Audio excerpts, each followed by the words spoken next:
Hey, welcome to Integrative Preparedness. This is Steve Smith. Well, how do you feel? It's the day after Election Day, and of course, we don't know exactly what the final results are going to be. It's been going back and forth. I was at a watch party last night for a little while. Didn't stay real late, but it came out pretty much the way I expected it to. Got up this morning, like all of y'all, and we still don't know. And of course, each side, well, should I say this? The media is trying to play it, their way. We know that. We expected that.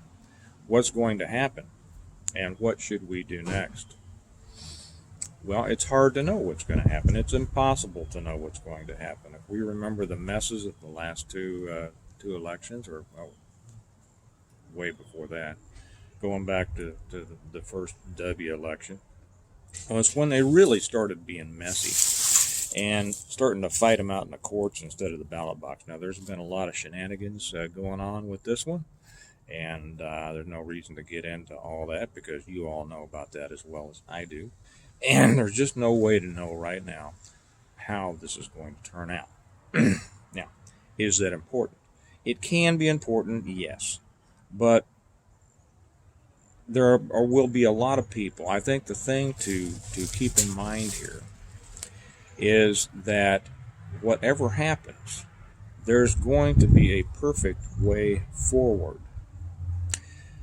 When the final results are declared, there's going to be half of this country that is just going to be enraged and inflamed, and some feel like they've lost all hope.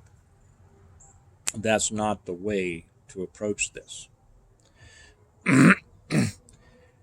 Although it's going to have some serious ramifications. If Trump is declared a winner, the same people who have been burning stuff down for a long time now are going to be burning more stuff down with new energy, new anger, new slogans probably, and it's going to be a long-term situation. If Biden is declared the winner, then there are going to be a lot on our side that are going to throw up their hands, say how it's all rigged. I'm not saying that it's not, but that's not the way to think about this. And say that the country is going down the toilet and can't be saved. And I have said that myself. America, and I heard somebody say, and I don't remember who it was, but it's been said by a lot of people. It's hard to refer to our country anymore as the United States of America, simply because of the disunity. It's not united, and we also know that comes down to not the states necessarily, but the cities versus the non-cities. Um,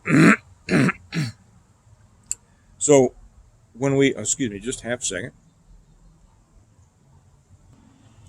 So when we get back, sorry, I had to take a short break there.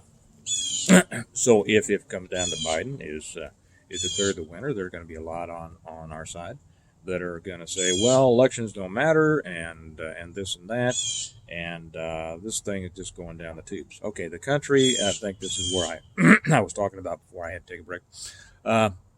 Yeah, the country as a whole, as we know it, as the United States of America, I don't believe is ever going to be that again. But something is going to be, and that's what we have to keep our minds on and pay attention to and invest our energy and thoughts in. Am I worried about this? I'm not. I am not at all worried about this. There are going to be different challenges and different opportunities depending on who wins. Um, the and I was thinking about going into that on this one. I'm not going to because I want to keep this kind of short. So there's no reasons. The reason that I'm not worried is because I have a plan for each. Okay, depending on who is declared the winner, I have a plan for that.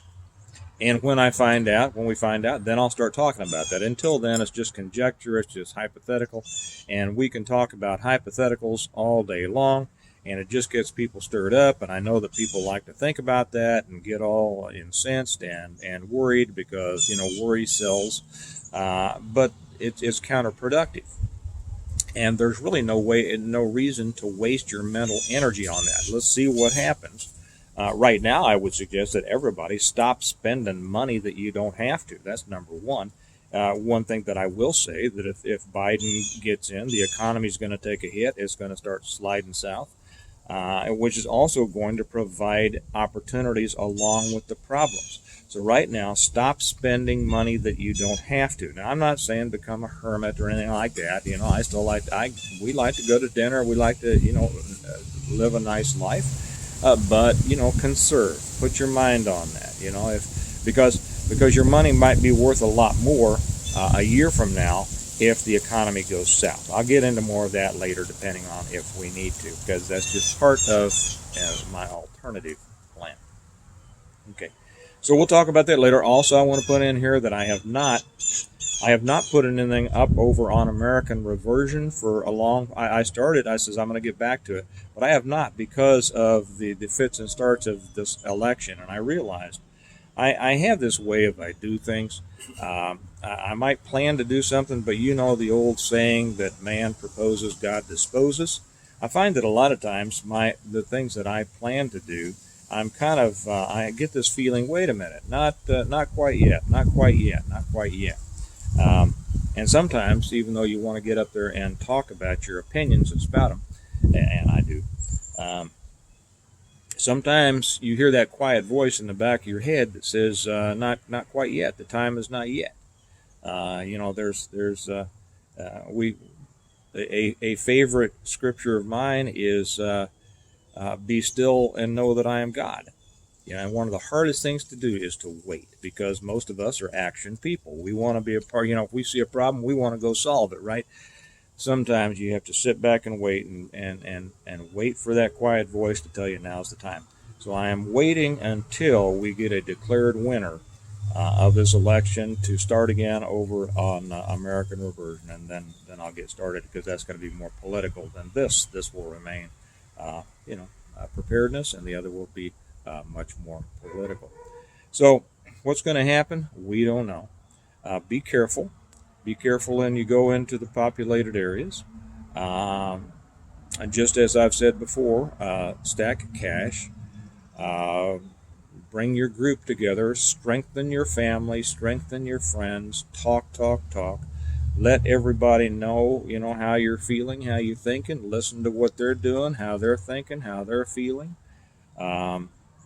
This will, no matter what, and no matter which way it goes, a time for unity within families, groups, and communities is what will be the most needed in whichever path we take. Remember also that the left, based on their Marxist underpinnings, takes a long view of things. Okay, this has always been a part of the Marxist game plan. They think long term, and this is where their strength is. And this is, to be honest, where our weakness is a lot of times. As conservatives have a tendency to want to conserve, thereby the word, right? We just want to stop, and if an election goes our way, we go, oh, good, we don't have anything to worry about. And then most people don't worry about it. They just hum along with their lives, and knowing that it's going to be fine for the next 2 years, 4 years, whatever. Liberals are not like that, because liberals at their core are socialists, and some of them are just downright, full red Marxists. And they take the long view, and this is why they've been successful in their insurrections and revolutions throughout the world. It's the long view. This is their strength, as I said, and this is our weakness. And if we're going to have any hope of changing things back the way we want them to be, again, an American Reversion, we have to start taking that long-term view of things. Taking off, buddy? Excuse me, half a second. You get good luck, all right? All right. I'll see you when you get back. My oldest is going out to do something kind of important. I won't tell you what it is, but anyway, we wish him good luck. We need to start taking a longer term view of things. Stop this business about, oh, good, we can relax now. Trump is in or whoever's in for a while, and then we relax and live our fat, happy lives. Okay, whichever way this goes, we're going to have an opportunity to. You can come out. We're going to have an opportunity to adjust ourselves and to increase ourselves and to strengthen ourselves, and not just ourselves, but our groups, our communities, and also to have a positive effect on the communities around us. So don't give up hope. You know, when a side gives up hope, that's when real problems happen. Because whatever's coming is going to bring an opportunity, many opportunities, along with whatever problems present themselves. So you all chew on that a little bit. Have a great day. Remember that we prepare well today in order to live well tomorrow. And for right now, just keep on doing what you're doing with your preparations, because those are always applicable and always necessary. Okay. With that, I'm going to go hand some Christmas lights, and I'll talk to you later. Bye-bye.